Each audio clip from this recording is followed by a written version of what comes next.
This is the code for the client for the TCP connect. So we have defined some macros here for the server port, maximum name size and buffer size. Then we define one variable here to save the client name, which is being passed as a parameter to this executable.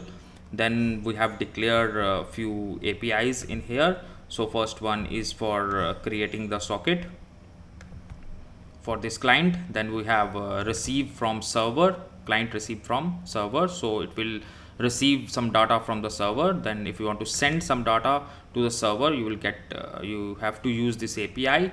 Then the same way we have to build the FTs as we are using the select system call within this client also, as we done on our server side, in order to check for the activity on the client side, because we are reading the input from terminal, and then we are sending that data to the server. So we need to have this FT set here also. Then we have to use the client select in here to check for an event on the FT, whether it is on the standard input or on the file descriptor for this client. Okay, so let's go for the main first, and then we'll discuss about these APIs. So the first we have the same one. We have defined some FD set, read, write and exception FDs. We have defined some variables for listen FD. Okay, then we have some new FD and max FD also. So we are taking some argument from this binary. So we are checking for the parameters. If it is greater than 2, then you get an error and exit. So we need to give the name for this binary from the command line. We'll see when we have this practical demonstration. Then we are saving the data that is input as a parameter to this executable into the client name variable. Okay, so it will take the length of the name as 20. So 20 characters length is there. Then we have to create the client socket and get the listen FD from here. Then we have to save in the maximum FD variable. Then we have to check for this while loop, in which first we need to create this FD set. Then we are returning the value of the maximum FD. Then it's been input into this client select call and listen FD also. Then we have read FDs and write FDs, FD sets also, that will be passed into the client select call. So let's go for the first API. So it's the same one. First we have socket, then we have connect. So once this client has been connected to the server, this is 0, and this client will return the 0 variable. Then client send to the server. So on connect and on accept on the server side, you have seen that some extra data is been sent from the client to the server. That is the name of the client that we have passed from the parameter of this binary. So we are sending the client name to the server, and we are using this API to send the data to the listen FD thing. So once we set all the details to the server for the connected clients, so let's check for the other API. The other API is client receive from server. So it's the same one that we have used in server side also. So we are receiving the data, and we are checking for the read bytes. If it is 0, then client is disconnected and we have to close this FD. And in case of a fail, it will print this error. And if it is successful, if we have this receive return to the value that is greater than 0, we have to print the data from the server. So the next API is send. So client send to server. So if we want to send some data to the server, then we use this API of send, which will take the client socket, then send message, then length of the message, and write bytes are being sent. And these, after these two APIs, then we have this FD set. So we are setting the listen FDs onto read and write FDs, and then we have std in. So we want to take the input from the standard input, and we're taking it as read, and we are putting it in a non-blocking state, because we don't want our client to waiting for an input from the terminal. So we are using the non-blocking thing here. And the next is a client select call. So what's there in client select? We have two buffers for receive and send, and then we have the same select system call, which will take read FDs and write FDs, and then we have maximum FDs that we get from the FD sets that we have already set in a while loop. Then we have some action, and on action, if it is successful, then we'll check for the listen FD. So if something event on a read FD, that is the listen FD, then we get this client receive from server, and we will get this data on this receive buffer.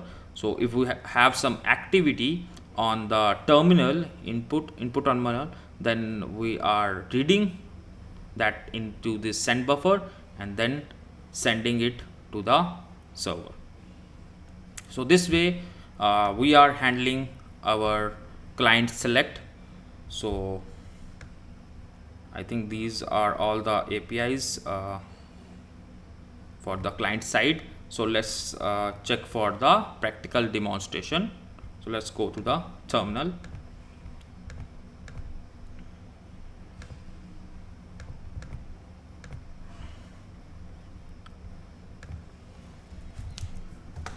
So this is the terminal, and let's compile our program. Then first the server. So we'll list server.c.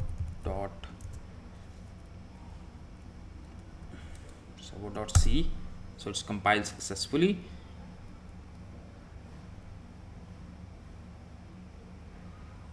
And then we have client.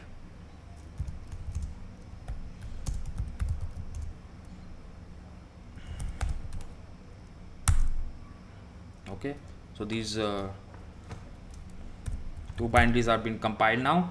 So let's spawn our server first on 9000 port.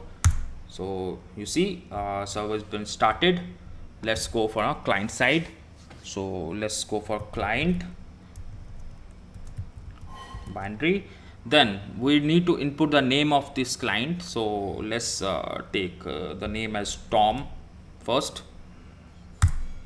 So you see you have the details of the client onto the server. So you have the port details of the client, you have the IP, as I have spawned it on a local server, so the IP will be same.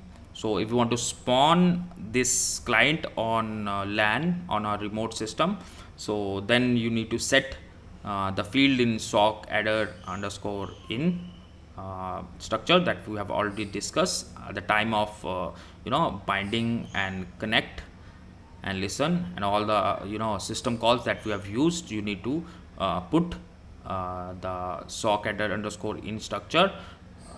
You have to do this. So first client get connected. Let's try for another client. So the same binary. Now we have Hanbury. So you see here the second client get connected, and now we have the port is different port, and the FD is 4 and 5.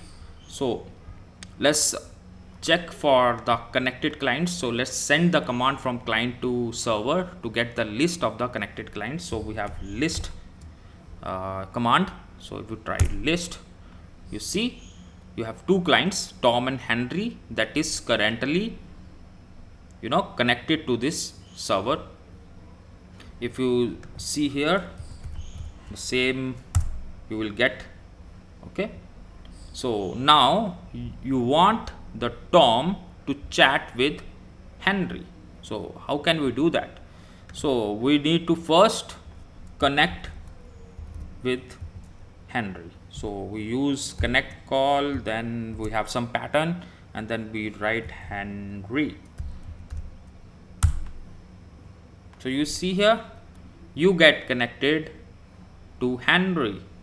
So now you can type the message that is sent through the server to the second client.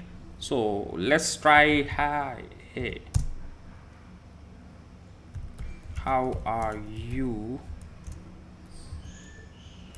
Henry? So you see here, you will get some details from Tom. Okay, and here the Henry will get a message that Tom is saying, hey, how are you, Henry? So now you want a reply. So how you get the reply?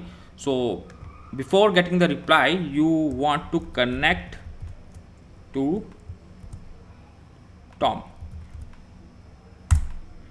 You see, now Tom is connected to Henry and Henry is connected to the Tom.